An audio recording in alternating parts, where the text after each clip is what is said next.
টাকার লোভে মেয়েরে বিক্রি করে দিছে সিধা। বুকের ভিতর খালি মহিষের মতো জ্বলে, যেন লেখাপড়া করতে পারে। মেয়েটার জোর পূর্ব ভাবে দইরা মাইরা ধরে মেয়েটার নেহারা বিয়া দিছে। এখানে বিয়ে রাজি হয় নাই, আমার জুকে বিয়ে দিচ্ছে।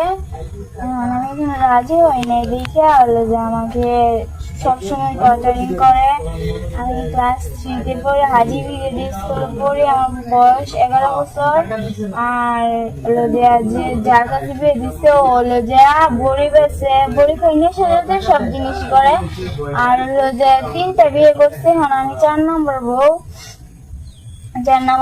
আমি আমি আরো পড়াশোনা করতে চাই। আমি আইনের কাছে সহযোগিতা চাই। আমি পড়াশোনা করে আমি ডাক্তার হতে চাই। আমি আরো বড় হতে চাই। আমার একটাই আইনের কাছে অনুরোধ, যাতে আমার অনুরোধ রাখে। আমি মনে পড়াশোনা করতে চাই, আমি সংসার চাই না। আমি পড়াশোনা করে আরো বড় হতে চাই। আমি মরে আমার নানু হই, দেই নেই বিয়া। আমরা এটার মধ্যে অমত, আমরা রাজি না, আমরা বলতে পারি না। টাকার লোভে মেয়েরে বিক্রি করে দিছে সিধা। আমি নানু, আমার মেয়ে নাতির নিরাপত্তা চাচ্ছি, সিধা নিরাপত্তা চাচ্ছি, ওর জন্য লেখাপড়া করতে পারে।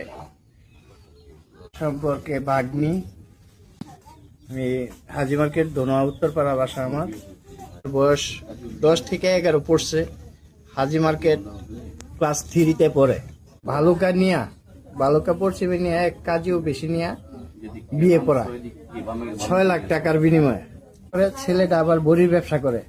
বালুকা থানা তার একাধিক মামলা আছে।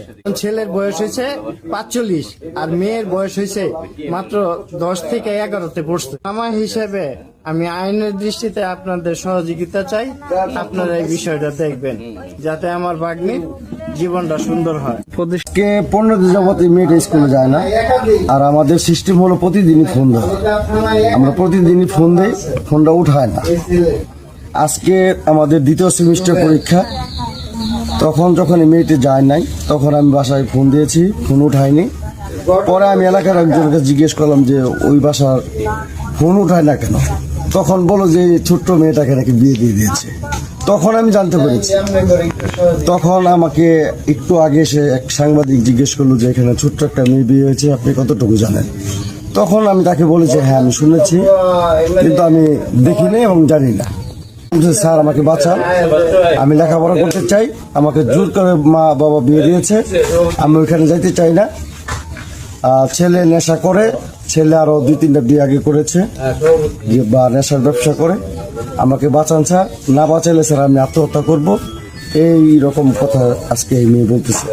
তা আমি আইনের কাছে সুষ্ঠু বিচার চাই। এই ছোট্ট মেয়েকে কেন বিয়ে দেওয়া হলো এলাকাবাসী কেউ জানে না। গোপনে নিয়ে দূরে নিয়ে গিয়ে মেয়েটাকে জোর করে বিয়ে দেওয়া হচ্ছে। আমি প্রশাসনের কাছে জোর দাবি করছি যেন এর সুষ্ঠু বিচার হয়।